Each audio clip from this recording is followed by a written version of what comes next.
Гостин во вестите на телевизија 24 е Ване Цветанов од Комитетот за заштита на правата на граѓаните, комитет кој што се занимаваше особено со оние неправедно осудени лица или лица за кои што се смета, кои што вие сметате дека биле неправедно осудувани. Меѓу нив бевте и вие во еден од случаите со звучно име во како што поранешната власт се обидуваше да ги нарече. Денеска сме сведоци дека после неколку месеци по промената на власта судскиот систем функционира тромо, бавно или можеби е тоа намерно така и дозволува луѓе кои што по сите параметри на судската правда веројатно заслужија тоа што го добија како казна, притвор да не бидат таму каде што треба да бидат. Зошто? Многу е просто. Судиите од Основниот суд Скопје 1, од апелација и од Врховниот суд со ова потврдија дека се соучесници во едно злосторничко здружување за кое што веќе се отворени кривични постапки. Знаеме дека притворот се изрекува врз база на три ситуации, односно кога постои опасност од бегство, кога постои опасност да се повтори делото и кога постои опасност некој да влијае на постапката или врз сведоците. Да се подсетиме дека се даваа притвори во случаи кога не беше исполнет ниту еден од овие три услови. Ниту еден, апсолутно ниту еден. Се даваа притвори и се изрекуваа притвори кога по 10 семејства даваа хипотеки, своите домови ги даваа хипотеки, за да одредено лице биде во домашен притвор, за да не биде под тортура на системот. Значи, да не заборавиме дека се изрекуваа притвори на болни лица со сериозни и тешки здравствени заболувања. Говориме луѓе со операција на срце, вадено срце во леген, па остаено притвор неколку година и неколку месеци. Имаме ситуација на смртни случаи и последици од притвор, каде што колегите од УБК апсеа свој колега во случајот шпион Зора Костадиновски, кој што беше на лекување после операција од тумор на мозок и почина човекот заради тоа што на хемотерапија го носеа од притвор. Имаме ситуации каде што имаше ситуација каде што лице со скршен врат го донесува во притвор и почина во притворот на 32 години. Имаме ситуација каде што мој драг пријател и познаник од притворот, Джевдето Дебар, од случајот Милка, после 30 месеци притвор, излезе од притвор после 2 месеца од тешко заболување почина. Добро, значи има страшни последици, истите овие судии даваа притвори. Зборуваме за тоа дека ова е еден систем што вие го осудувате. Давање притвор.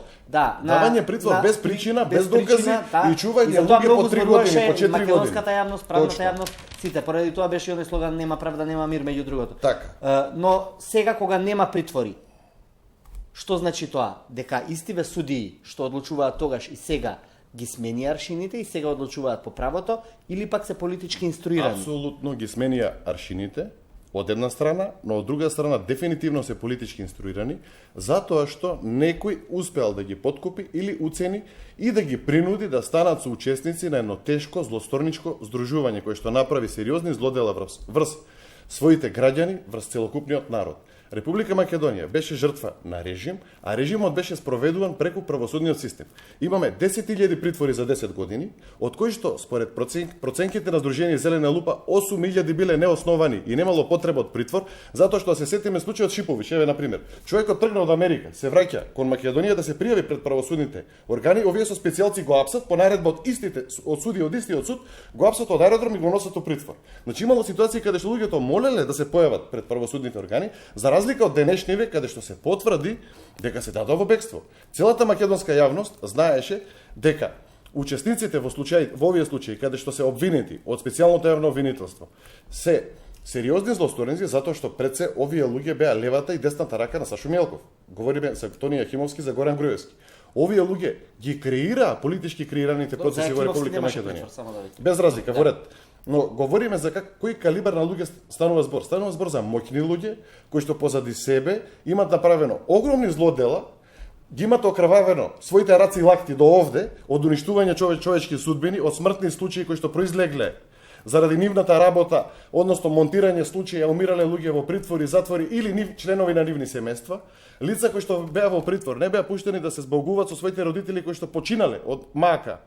Значи не ги пуштаат да се на погреб да поидат, ради притисоците од овие монструми кои што сега се потврди се дадоа во бегство. Значи станува збор за сериозно злосторничко здружување. И судиите, судскиот систем направи преседан со тоа што им овозможи да не одат во притвор пред Врховниот суд да одлучува по жалбата нивна? Сдруженијето Зелена лупа денеска, изминатите денови, во соработка со еминентни судии во пензија, обвинители во пензија, прави сериозна анализа на состојбата и утре во 11 часот ќе имаме пресконференција пред судот и ќе дадеме јасни и прецизни детали за целата оваа правосудна хаварија. Мислите и целата оваа правосудна глупост која што се случува и ќе понудиме конкретни мерки и чекори како да се излезе од оваа ситуација каде што од авион се гледа дека судиите работат во интерес и соработуваат се уште со злосторничкото здружување. Значи, јас гарантирам дека и како овие што се дадоа во бегство, а пред судиите тврде глумеа честни сестри дека се невини, дека нема да се дадат во бегство, даваа збор и така натаму, еве се дадоа во бегство. Истото важи за сите обвинети од специјалното евно обвинителство.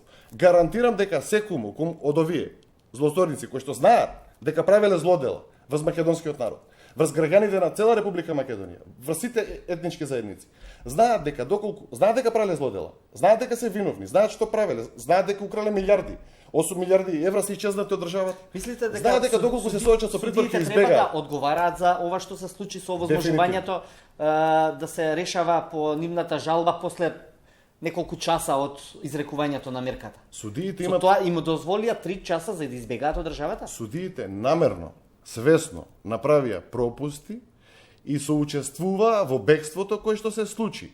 Значи судиите ја подотворија вратата, односно ширум ја отворија и меѓу редови речено имаш притвор, имаш толку и толку време, исчезни, бегај. Тоа е соучесништво. Значи тоа е исто како судиите да отвориле вратата од притворот на притворено лице и да му речат повели бегај на најобичен начин.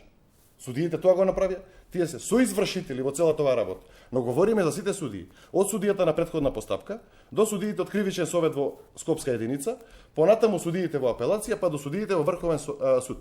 Сите до еден се инволвирани и имаат одговорност за ова бегство, но не е само тоа. Имаат одговорност и за секое идно бегство, и имаат одговорност за секое идно влијание на сведоци, и имаат одговорност за не дај Боже некое убиство, затоа што луѓето за кои што се водат постапки од СЈО, имавме една ситуација Коста Крпач, се плашам да не се случат уште многу Коста Крпачи, затоа што овие луѓе имаат и пари да платат платени убици, а од друга страна се монструми кои што око не им трепнува да земат човечка душа.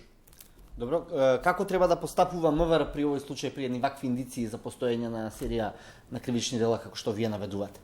Значи, во најмала рака треба да побараат налог, наредба, односно, од судија од претходна постапка, да се овозможат посебни истражни мерки, следење на судиите, да се фати комуникацијата, кој судија со кој од врхушката на бандата и злосторничкото здружување, предводено од врвот на ВМРО ДПМН, комуницира, контактира, како се договараат сите пресуди и сите одлуки на судот, доколку се фатат во една таква ситуација, подитно треба да биде обезбедена соодветна законска превентивна мерка за да бидат отстранити овие судии кои што се помагачи на едно злосторничко здружување од местата каде што се.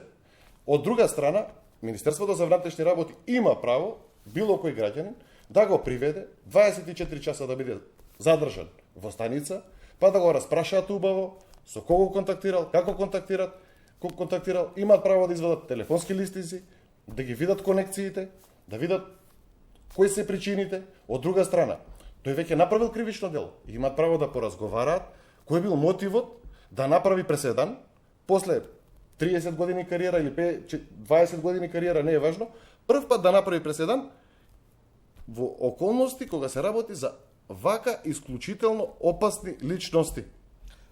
Нели мислите дека би било и своевиден преседан ако МВР влезе во една ваква акција со судиите, во услови кога нема, да речеме, опипливи материјални докази за ова што вие го зборувате?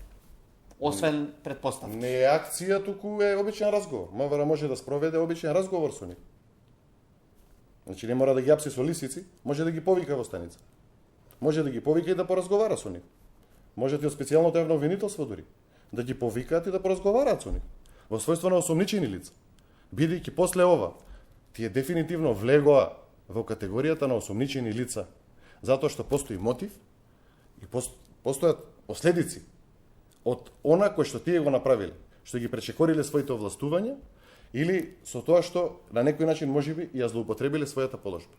Значи, во иднина, можеби ќе треба да подразмислат експертите и околу промените на кривичниот законник, кривичното дело злоупотреба на службена положба не треба да биде исто за чистачот во општина и за судија.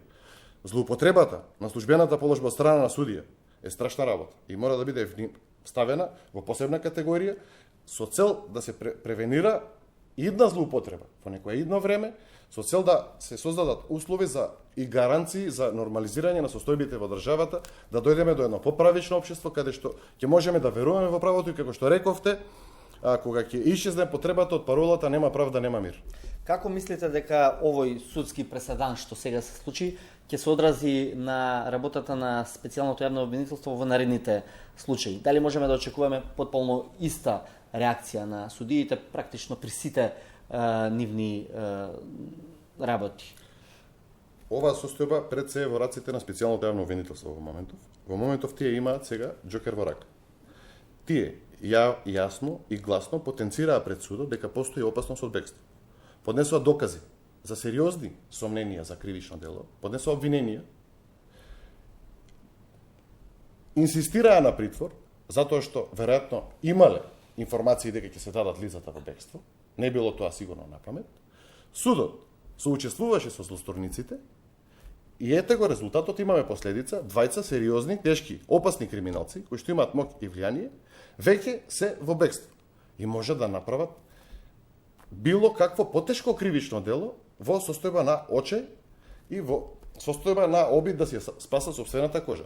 Тие луѓе сега стојат на располагање на уште поопасни криминалци за кои што се водат други постапки, значи говориме за фамилијата, и овие луѓе сега се подготвени да учествуваат во ситуации, да извршуваат, да организираат убиства и така натаму, само се со цел да се извлечат. Затоа специјалното јавно обвинителство ги има сега овластувањата да постапи и против судиите, да побара посериозни мерки и за другите случаи, да инсистира на притвори, бидејќи е очигледно дека си имаме работа со сериозно злосторничко здружување, за кое што има илјадници аргументи, тргнувајќи од бомбите наназад, сите слушавме што се случувало, понатаму специјалното јавно обвинителство работеше, собираше докази, иако имаше секакви препки во работата и се сеќавате централен регистар беше блокиран, па УБК беше блокирана, па криеја документи, до вчера се соочуваше со обструкција од институциите, но успеа да соберат докази за оваа злосторничка банда. Сега имаат сериозен џокер во рака. Да побараат притвор за целокупното злосторничко здружување, затоа што има два исхода од целата работа. Но добро, таа постапка е веќе завршена. Како повторно би побарале притвор за постапки кои што се веќе завршени? Има други случаи. Вака, ако за едно лице е побаран притвор во една ситуација, е одбиен, е побаран во втор случај. За истото лице во моментот се водат истраги, предистражни дејства и така натаму. Во моментот кога ќе биде комплетирана документацијата, а се ја имаат готови предмети, на идното барање за следен предмет би требало, нивна работа да инсистират на притвор, бидејќи ќе се соочиме со два исхода. Или злосторничкото здружување ќе почне да нарачува убиства, или сите до еден ќе се дадат во бегство, онаму каде што им се милиардите евра, кои што ги украдува од македонскиот народ. Дали мислите дека после овој случај, што е со бегството на Груевски и на Бошковски, судството практично е на една пресвртна точка, од која што ќе може да се одлучува по правото или по политиката? Судството веќе потврди дека се уште одлучува, не би рекол по политиката, затоа што врвот на злосторничкото здружување не ги сметам во категорија политичари. Тоа се обични криминалци кои што ја киднапираа и партијата, и државата, и институциите. Че си имаме работа со класични криминалци, тие немаат врска со политичари пред се. Но судот, што е поопасно, не влезе на страната на политиката, туку застана на страната на криминалот. Судот влезе и стана соучесник на криминалците. Судот врши кривични дела, помагање во бегство на криминалци. Така да, после ова, мора да се размисли за сериозни реформи во судството, за да се обезбедат услови да градиме нормална држава во која што мирно ќе спиеме и ние и нашите деца. Тие реформи во судството веќе ги најави новата влада, меѓутоа сега за сега нема некои опипливи елементи како тие би се одвивале. Многу ми наспомна дека генерален реизбор на судиите не е можен, како што впрочем предходно најави СДСМ, дали вие очекувате дека овие реформи можат да вродат плод со истите играчи во судскиот совет во овој момент? Па видете вака, сите судии не се криминалци, сите судии не се злосторници. Постојат судии кои што имаат интегритет, но во одредени случаи биле подпритиснати да направат нешто, но и не направиле некои сериозни пропусти. Но голем е процентот на судии кои што направиле сериозни штети злоупотребувајќи својата службена положба заради исполнување на нарачки од врвот на власта. Реформи во судството се неопходни, тоа го вели и извештајот на Прибе, тоа е потенцирано во сите меѓународни извештаи и тоа е факт. Начинот како ќе биде и бидат изведени реформите останува на владата, на Министерството за правда, на собранието, но да не заборавиме дека собранието во моментот е окупирано и блокирано од страна на послушниците, а малите слугите на врвот на злосторничкото здружување, односно пратениците кои што имаат подпишано меници и слушати сега се делат по групи и така натаму. Собранието е блокирано намерно за да не се донесат закони, реформски закони, кои што ќе овозможат излегување на државата од кризата во која што тие ја вовлекува намерно, за да ја реализираат својата операција Џандрсбира, односно масовен грабеж на Република Македонија. Многу е едноставно. Така да владата се наоѓа во исклучително тешка состојба и навистина имаат сериозен предизвик. Не е мала работата, предизвикот да се работи, да се нормализира состојбата во државата која што една шака криминалци ја дотераа до степен каде што, како сами што рековте, до бездната. Значи, дојдени сме до моментот дали ќе пропаднеме или нема да пропаднеме како држава. Ване Цветанов, гостин во вестите на телевизија 24.